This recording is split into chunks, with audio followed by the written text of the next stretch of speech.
2020 ஆண்டு 41வது கேள்வியில் பாருங்கள், சிஆர் அதே மாதிரி எம்என் ஆகியவற்ற ஒட்சைட்டுகளில் CrO MnO ஆகியன அமில ஒட்சைட்டுகளும் CrO3 Mn2O7 ஆகியன மூல ஒட்சைட்டுகளும் ஆகும். இதில் நான் உங்களுக்கு CRஐயும் Mnஐயும் ஒட்சைட்டுகளில் CrOடையும் MnOடையும் தெளிவாக எல்லாத்தையும் எழுதியிருக்கோம். நீங்கள் பாருங்கள், இதில் நாம் குறிச்சிருக்கிற முழுதையும் அதாவது CR ஒட்சைட்டில் CrO மென் மூலம், Cr2 ஈரியல்ஃபு, Cr2 மென் அமிலம், அதே மாதிரி Cr3 அமிலம், MnO மூலையல்ஃபு, Mn2O3 மென் மூலம், MnO2 ஈரியல்ஃபு, MnO3 மென் அமிலம், Mn2O7 அமிலம். ஒட்சியத்தின் அதிகரிப்போடு உங்களுக்கு தெரியும். மேலுக்கு இந்த கீழே பார்த்தீங்கன்னா CR ஒட்சியத்தின் அதிகரிப்போடு அல்லது Mn ஒட்சியத்தின் அதிகரிப்போடு ஒட்சைட்டுகளில் அமில இருப்பு கூடிக்கொண்டு வரும். எனவே CrMn ஆகிய ஒட்சைட்டுகளில் CrO MnO ஆகியன அமில ஒட்சைட்டுகள், நிறைய CrO நிறைய MnO ரெண்டும் மூல ஒட்சைட்டுகள். ஸோ அமில ஒட்சைட்டுன்னு சொல்கிறீங்க பிழையானது. Cr3 Mn2O7 மூல ஒட்சைட்டுகள், Cr3 Mn2O7 அமிலம். எனவே எங்களுக்கு பிழையான கூற்று மாறி சொல்லப்பட்டிருக்கு. இரண்டாவது, CrMn ஆகிய ஒட்சைட்டுகளின் அமில மூல இயல்பு உலோகத்தின் ஒட்சியேற்ற எண்ணெய் சார்ந்துள்ளது என்பது சரியான கூற்று. ஏனென்றால் மேலுக்கிருந்து கீழுக்கு வரக்குள்ள ஒட்சியேற்றின் அதிகரிப்போட மூல இயல்பு குறைந்து அமில இயல்பு அதிகரிக்கிறபடினால 41வது கேள்விக்கு நாங்கள் 4வது கேள்வி விடை போகலாம். 42வது கேள்வி, ஒரு மென்னமிலம் HA அதே மாதிரி அதில் சோடிய உப்பு NaA என்பவற்றை கலப்பதன் மூலம் ஒரு அமிலத்தாங்கல் கரைசலை தயாரிக்கலாம் என்பது சரியான கூற்று. உங்களுக்கு தெரியும், தியரியில் மென்னமிலத்திற வன்மூல உப்பு அல்லது மென்மூலத்திற வன்னமில உப்பு என்பவற்றை பயன்படுத்தி, ஃபார் எக்ஸாம்பிளுக்கு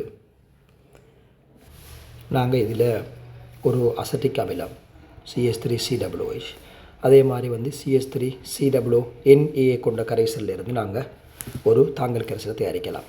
சரியான கூற்று. இரண்டாவது, OH- அல்லது H+ அயன்கள் ஒரு தாங்கல் கரைசலுடன் சேர்க்கப்படும் போது சேர்க்கப்பட்ட OH- அல்லது H+ அயன்கள் அளவுகள் முறையே, அதாவது நீங்கள் சேர்த்த உண்மையாக உங்களுக்கு தெரியும், ஒரு தாங்கல் கரைசல் என்பது நீங்கள் அமிலம் H+ அல்லது காரம் OH- சேர்த்தா இவங்களை ரிமூவ் பண்ண வேண்டி வரும் அந்த கரைசல். இப்போ HAயும் NaAயும் உள்ள கரைசலுக்குள்ளே நீங்கள் காரம் போட்டிங்கன்னா அங்கே இருக்கிற அமிலம் அதை பெற்றுக்கொள்ளும். ஆகவே நீங்கள் OH- போட்டிங்கன்னா அங்கே இருக்கிற HA அதனை HA பெற்று நடுநிலையாக்கம் செய்யும். உங்களுக்கு தாக்கத்தில் தந்திருக்கிற மாதிரி அதை எப்படி மாற்றுமெண்டா A- ஆக H2O லிக்விடாக மாறும். H2O லிக்விட் பகுதி அயனாக்கம் அடையும் இடத்தால் நீங்கள் போட்ட OH- கரைசலுக்குள்ளே விடுவிக்கப்பட மாட்டாது அல்லது மிக குறைந்த அளவில் விடுவிக்கப்படும். இதே மாதிரி கரைசலுக்குள்ளே காரம் போட்டோம்னு சொன்னால் அங்கே இருக்கின்ற H+ நீங்கள் போட்டிங்கன்னு சொன்னால் அந்த H+ அங்கே இருக்கிற A- அயன்கள் பெறும். A- அயன்கள் பெற்று அது இன்னும் மாற்றமெண்டா HA மாற்றும். HA ஒரு மென்னமிலம் பகுதி அயனாக்கம் அடைஞ்சான் கரைசல் H+ கொடுக்கும். எனவே கரைசல் H+ அறிவு குறையும். இதனால தான் தாங்கல் தொழிற்பாடு உங்களுக்கு காட்டப்படும். எனவே நாங்கள் 3வது விடைக்கு போகலாம். உங்களுக்கு தெரியும், தாங்கல் கரைசலில் தொழிற்பாட்டை வழங்கப்படுத்திருக்கிறாங்க. ஒரு நிறைய கரைசல் 3வது தொகுதியில் காணப்பட கரைசல் தாங்கல் கரைசலாக தொழிற்படும். என்ன காரணம்ண்டா அல்லது H+ம் OH- அங்கே இருக்கிற HA அகற்றப்படும். இதே நீங்கள் அசட்டிக் அமிலம் CH3CONA கரைசலுக்கு அப்ளை பண்ணிங்கன்னா அசட்டிக் அமிலத்தில் இருக்கிற CH3COOH காரம் போடுபட்டால் அதை பெற்று CH3COO ஆகவும் நீராகவும் மாற்றும். அதே மாதிரி CH3CONA என்ன செய்யும் என்று சொன்னால் அங்கே இருக்க CH3COO நீங்கள் போட்ட H+ பெற்று பகுதி அயனாக்கம் அடையக்கூடிய H+ ஆக மாற்றும். எனவே தாங்கல் தொழிற்பாடு நிரூபிக்கப்படுகிறது. 3வது கூட்டுக்குரிய விளக்கம் 2வது நாங்கள் 3வது விடையை போகலாம்.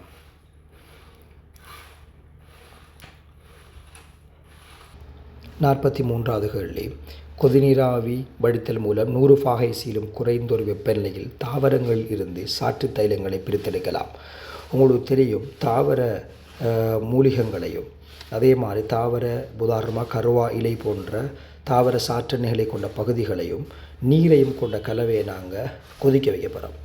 கொதிக்க வச்சோம்னா கொதிராவி காய்ச்சி வடிப்புகிற தத்துவமே என்னென்னு சொன்னால், இந்த இருக்கிற கலவை எப்போ கொதிக்கும்னு சொன்னால் இங்கே இருக்கின்ற கூறுகளின் கொதிநிலையை விட குறைஞ்ச வெப்பநிலை கொதிக்கும். ஏனெண்டா இங்கே இதுக்குள்ளே இருக்கின்ற மொத்த ஆவியமுக்கம் P(OIL)(PH2O7) PT சமனாக உள்ள கலவை கொதிக்கும்.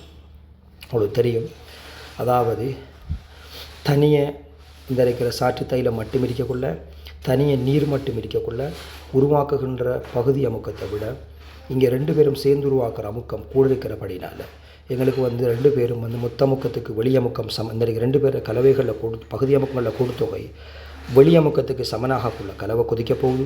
இதே வந்து 100 பாகை சி 100 நீர் வெப்ப கொதிநிலை 100 விட குறைஞ்ச வெப்பநிலையில் இந்த கலவை கொதிக்கும். எனவே அது சரியான கூற்று. சாற்று தைலங்களையும் நீர்னதும் கலவை கொதிக்கும் வெப்பநிலையில் தொகுதியின் மொத்த ஆவி அமுக்கம் வளிமண்டல அமுக்கத்திலும் குறைவாக இருக்கும். கொதிக்கக்குள்ளால நோமலாக எப்படியான கூற்று. சாற்று தைலங்களை நீர் கலவை கொதிக்கும் வெப்பநிலையில் தொகுதியில் மொத்த ஆவி அமுக்கம் வளிமண்டல அமுக்கத்திலும் குறைவரைக்கும் எப்படி கலவை கொதிக்கிறது? வளிமண்டல அமுக்கத்துக்கு சமனாக வரணும். 2க்கு சமனாக வரும். உங்களுக்கு தெரியும் தனியாக ஒயில் மட்டும் இருக்கக்குள்ள என்ன நடைபெறும் என்று சொன்னால் இது பிடிக்கு சமனாகக்குள்ள கலவை கொதிக்கும். நீர் மட்டும் இருக்கக்குள்ள PH2O சமன் பிடிக்கு சமனாக கலவை கொதிக்கும். ஆனால் இப்போ பிடிக்கு வந்து இந்த 2 பேர பகுதி அமுக்கங்களில் கொடுத்தொகை சமனாக போகிறதால தனியாக ஒயில் இருக்கக்குள்ள அதில் பகுதி அமுக்கம் பிடிக்கு சமனாகிற வெப்பநிலையை விட தனியாக நீர் இருக்கக்குள்ள வந்து அதில் ஆவியமுக்கம் வந்து பிடிக்கு சமனாகிறத விட இப்போ ஒயிலும் PH2O கேஸும் ஆவியாக போகிறதால 2 பேர பகுதியமுங்களில் கூட்டுத்தொகை கலவையில் காணப்படுற நீரை கொதிநிலை விட குறைஞ்ச வெப்பநிலையில் வந்து கலவை கொதிக்கும். எனவே குயிக்காகவே 2 பிடிக்கு சமனாக வரும். எனவே இது தியரியாகவே பிழையான கூற்று. எனவே நாங்கள் 3வது படிக்கு போகலும்.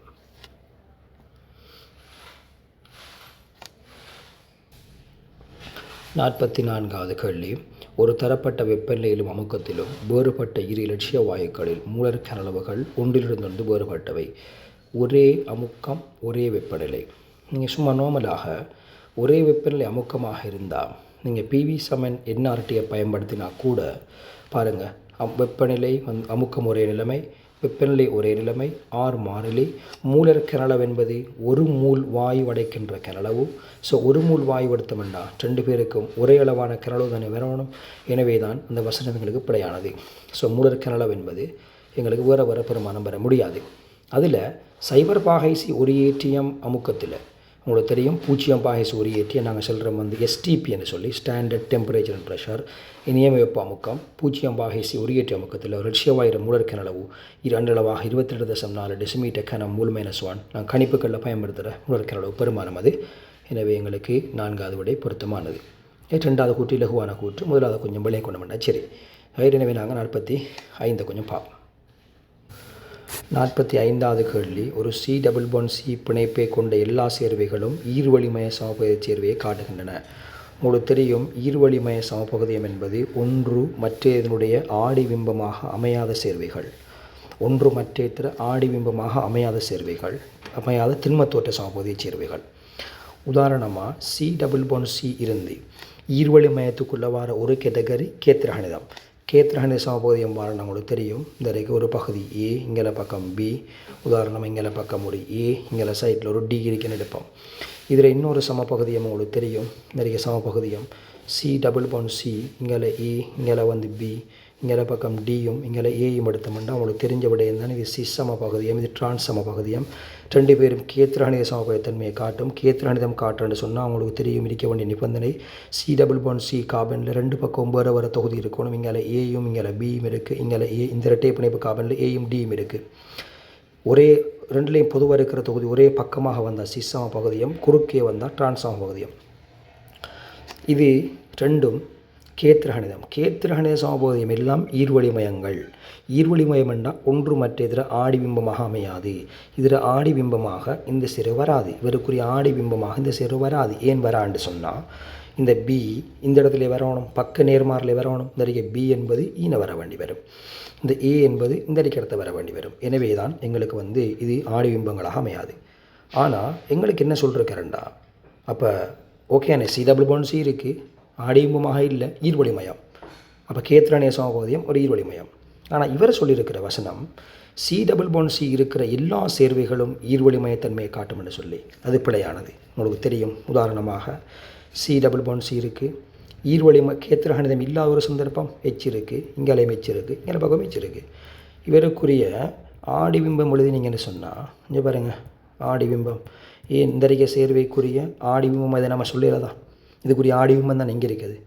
ஸோ அந்த C இருக்குது, ஆனால் ஆடிபிம்பம் அமையுது இந்த சேர்வை. ஏன் இவர் இங்கே இருக்கார், இவர் இங்கே இருக்கிறார். இந்த சேர்வை வந்து இங்கே மாறி இருக்குது, பக்க நேர்மாறல் இருக்குது. எனவே தான் C+C இருக்குது எல்லா சேர்வையும் வந்து ஈர்வளிமயம் அல்ல.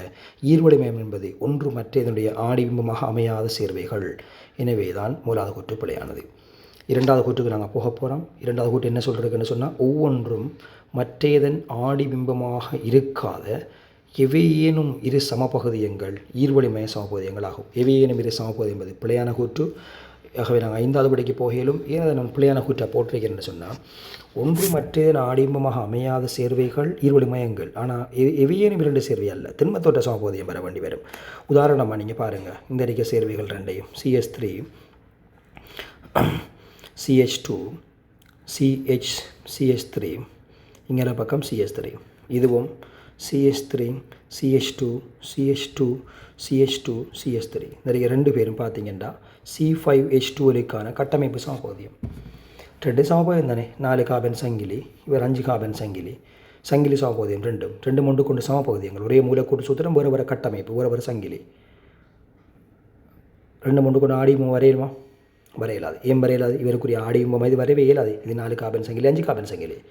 அப்போ நான் ஒன்று மற்ற எதிராக ஆடியும்பமாக இல்லாட்டி 2 பேரும் இல்லை, ஈர்வழிமயமாக வந்துடுமா? இல்லை, ஈர்வழிமயம் பாருடா திண்மத்தோட்ட சமபகுதியம் பெறணும். எனவே தான் ஒன்று மற்ற எதிராக ஆடியும்பமாக இருக்காத திண்மத்தோட்ட சமபகுதியங்கள் தான் ஈர்வழிமயங்கள். எனவே நாங்கள் 5வது படி போகலும். 46ல் சொல்லியிருக்கிறாங்க, பென்சீனுடைய ஐதரசனேற்றம் அட்கீன்களின் ஐதரசன் இடத்திலும் பார்க்க மிகவும் கடினமானது.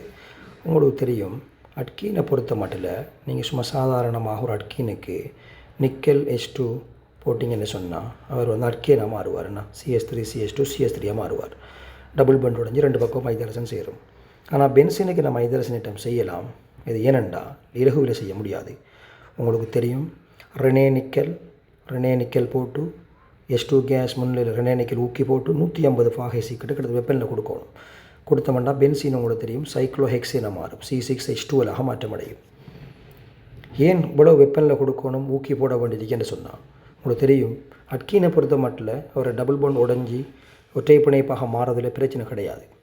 ஆனால் பென்சீனை பொறுத்த மட்டும் அவரோட பைப்பிணைப்பை நாம் உடைக்கக்கூடாது. பென்சீன் வந்து கூட்டல் தாக்கங்களை இலகுவில் ஈடுபட மாட்டாது. பென்சீனுக்கு 3 பைப்பிணைப்பு உடைச்சா அவரோட 3 பைப்பிணைப்போட பரிவு காரணமாக தான் பென்சீன் வந்து பரிவு உறுதி அடைகிறார். எனவே ஒரு பைப்பிணைப்பு உடைக்கிறதுக்கு விட மாட்டார். எனவே வந்து மிக கடினமாக இருக்கிறதுக்கு காரணம் பென்சீன் வந்து பைப்பிணைப்புகள் வர பரிவு உறுதி. பென்சீன் ஐதரசனேற்றம் அட்கீன்கள் ஐதரசனத்தில் பார்க்க மிகவும் கடினமானது. சரியான கூற்று. 2வது கூற்று, ஐதரசனை பென்சீனுடன் சேர்ப்பதன் விளைவாக அரோமேட்டிக் உறுதியாக்கல் இழக்கப்படும். சரி, 2 பைப்பிணைப்பை நாம் உடைக்கும், பைப்பிணைப்பு உடைச்சோம்னா பென்சீன் உறுதியாக்கல் இழக்கப்படுது. அதால் பென்சீன் விட மாட்டாது. அதால் கஷ்டமாக இருக்கு எங்களுக்கு, நிபந்தனையை கூட்ட வேண்டி கிடக்கு. எனவே தான் நாங்கள் 3வது படிக்கு போகலும் அரோமேட்டிக் உறுதியாக்கல் இழக்கப்படுறதால தான் பென்சீனுக்கு நம்ம ஐதரசனேற்றம் இலகுவில் செய்ய முடியாது.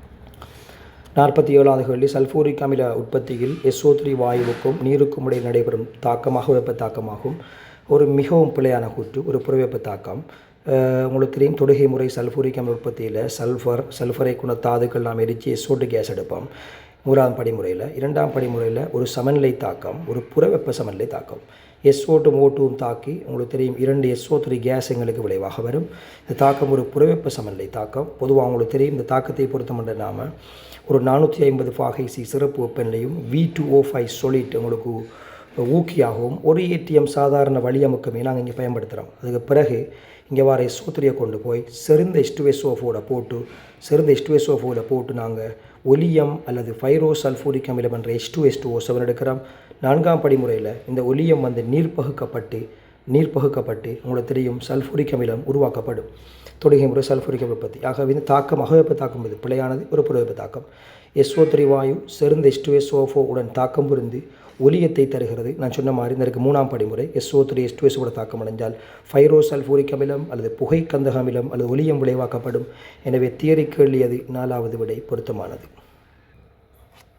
48வது கேள்வி, அமோனியாவுக்கும் அட்கைல் ஏலைட்டுக்கும் இடையே நடைபெறும் தாக்கத்திலிருந்து முதல் வழி புடை அமைன்களதும் ஒரு நாற்பகுதி உள்ள அமோனியா உப்பிரதின் கலவை கிடைக்கிறது. அட்கைல் ஏலைட்டுக்கு அமோனியா போட்டிருக்கிறேன், முதல் அமைன் விளைவாக வரும். உங்களுக்கு தெரியும், திருப்பி அந்த முதல் அமைனோட நீங்கள் மிகையாக அட்கைல் ஏலைட் போட்டிங்கன்னு சொன்னால் ஒரு வழி அமைன் வரும். வழி அமைனோடு மிகை அட்கைல் ஏலைட் போட்டிங்கன்னு சொன்னால் புடை அமைன் வரும். புடை அமைனுக்கு மேலும் போட்டிங்கன்னு சொன்னால் நாற்புடை அமோனியம் அயன், இது Cl- இது CH3 4 times N + Cl- வரும். எனவே இதிலிருந்து வேறு வரலாம் தரிக்க விளைவு. எனவே எங்களுக்கு பொருத்தமான கூற்று மூலாத கூற்று.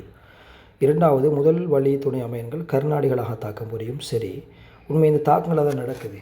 முதல் அமைன், வழி அமைன், புடை அமைன், கருநாடிகளாக தொழிற்பட்டு இங்கே இருக்க டெல்டா ப்ளஸ், அதாவது அட்கைல் தொகுதியில் வந்து அல்லது கார்பன் டெல்டா ப்ளஸை கொண்ட கார்பனோட தாக்கி அதை வந்து சேர்த்துக்கொள்றதால தான் இதற்கு தாக்கமே நடைபெறுகிறது. எனவே கருநாடியா தொழிற்படுறதால் இதற்கு விளைவு வாரத்தால் நாங்கள் மூலாவடியை கொடுக்கலாம். ரைட். எனவே கருநாடியா தொழிற்பட்டு இதற்கு டெல்டா ப்ளஸை நோக்கி போய் அவங்கள வாங்கி எடுக்கிறதால தான் எங்களுக்கு விளைவு வரும். எனவே கருநாட்டு பெரிடு தாக்கம். அட்கைல் ஏலைட்டுகள் வந்து அமைன்கள் இங்கே இருக்க அட்கைல் ஏலைட்டு டெல்டா ப்ளஸ், அலசனுக்கு டெல்டா மைனஸ் இருக்கும், கார்பனுக்கு டெல்டா ப்ளஸ், இங்கே CH3 தொகுதியை வாங்கி எடுக்கும். எனவே நாங்கள் மூலாவடியை போகலும். 49 P+Q R எனும் தாக்கம் தொடர்பாக தாக்கி P தொடர்பான முதலாம் வரிசை தாக்கம் எனின் Pயின் செறிவுக்கு எதிரே வீதத்தின் வரைப்பு உற்பத்தினோட செல்லும் நேர்கோட்டை தருகிறது. உங்களுக்கு தெரியும் இன்றைக்கு இதில் வந்து தாக்க வீத Kovai P சார்பளவுவோம் R = K into நம்ம எழுதலாம் வந்து P செறிவிட முதலாம் அடுக்கு. உங்களுக்கு தெரியும் முதலாம் வரிசை தாக்கம் இதனை வந்து P சார்பான வந்து முதலாம் வரிசை தாக்கம் என்றதால் R எதிர் P செறிவு வரைப்பில் உங்களுக்கு தெரியும் இதை Y அச்சில் நாங்கள் போட்டிருக்கிறோம். இவரை வந்து X அச்சில் போட்டோம்னு சொன்னால் இவரை வந்து எங்களுக்கு Y = MX வரும். அல்லது நீங்கள் மாறி இவரை சொல்லிருக்கிற மாதிரி உங்களுக்கு வந்து P எதிர் செறிவு எதிர் R வரை வந்தால் கூட அதே மாதிரி தானே வரப்போகுது. செறிவு 7 R எங்களுக்கு ஸோ Y = எங்களுக்கு MX தான் வரப்போகுது. எனவே உற்பத்தியால் போகிற நேர்கோடு எங்களுக்கு வரும். எனவே இந்த வசனம் சரி. இரண்டாவது, ஒரு முதலாம் வரிசை தாக்கத்தின் தொடக்க வீதம் தாக்கியின் சரிவை சார்ந்திருப்பதில் என்பது பிழையான கூற்று. பூஜ்ஜிய வரிசை தாக்கம் என்று சொன்னால் அது தாக்க வீதம் தாக்கிற சரிவை தங்கி இருக்காது. ஆனால் உங்களுக்கு எல்லாருக்கும் தெரியும் முதலாம் வரிசை தாக்கமாக இருந்தால் அது தாக்கிற சரிவு 2 மடங்கு ஆகும்ல, தாக்க வீதம் 2 மடங்கு ஆகும். தாக்கிற சரிவு வந்து எத்தனை மடங்கால் அதிகரிக்குமோ அல்லது குறையுமோ அதுக்கேற்ற மாதிரி தாக்க வீதம் மாறும். அதாவது R நேர் P சரி வரைக்கும். ஏன்னா ஸோ வந்து எங்களுக்கு 3வது விடை பொருத்தமானது. 50வது கேள்வி, வாகன நெரிசல் உள்ள நகரத்தில் நல்ல சூரிய ஒளி இருக்கும் ஒரு நாளில் வலிமையான உடரசான புகாரை காண முடியும். சரியான கூற்று. வாகன நெரிசல் வாகனங்களது வழியே வார NO கேஸ் உங்களுக்கு தெரியும் வந்து O2 கேஸோட தாக்கி வார NO2 கேஸ் திருப்பி இந்த NO2 கேஸ் வந்து சூரிய ஒளியிலிருந்து கிடைக்கிற சக்தியை பயன்படுத்தி NO சக O சுயாதீன மூலிகமாக பிரிகையடையும். இந்த O சுயாதீன மூலிகம் O2ஓட தாக்கி ஓசோனை தரும். அதே மாதிரி வந்து தொடர்ச்சியாக இந்த தாக்கங்கள் நடைபெற்று கொண்டு போய் உங்களுக்கு OH சுயாதீன மூலிகம் வரும், RCW சுயாதீன மூலிகம் வரும், R சுயாதீன மூலிகம் வரும். இவங்க சேர்ந்து PAN PBN குறுகிய சங்கிலி அல்டிஹைடுகளை ஃபார்ம் பண்ணித்தான் எங்களுக்கு உடரசான புகார் வரும். இரண்டாவது, வாகனங்களின் வெளிப்படுத்தல் தொகுதிகளால் காணப்படும் சிறிய துணிக்கைகளாலும் நீர் சிறு துளிகளாலும் சூரிய கதிர்ப்பு சிதறப்படுவதாலே உல்ட்ராசான புகார் உண்டாக்கப்படும். பிழையானது. வாகனங்கள் வெளிப்படுத்துகிற தொகுதிகளில் காணப்படும் சிறிய துணிக்கை என்று தாண்டி வாயுக்கள் NO கேஸ் மிக முக்கியம். எளிதில் ஆவியாகிற ஹைட்ரோகார்பன் வாகனங்கள் எளிதில் ஆவியாகிற ஹைட்ரோகார்பனும் அதே மாதிரி NO கேஸும் கடும் முக்கியம். எனவே எங்களுக்கு விட வந்து 3வது 2வது கூற்று பிழையானது.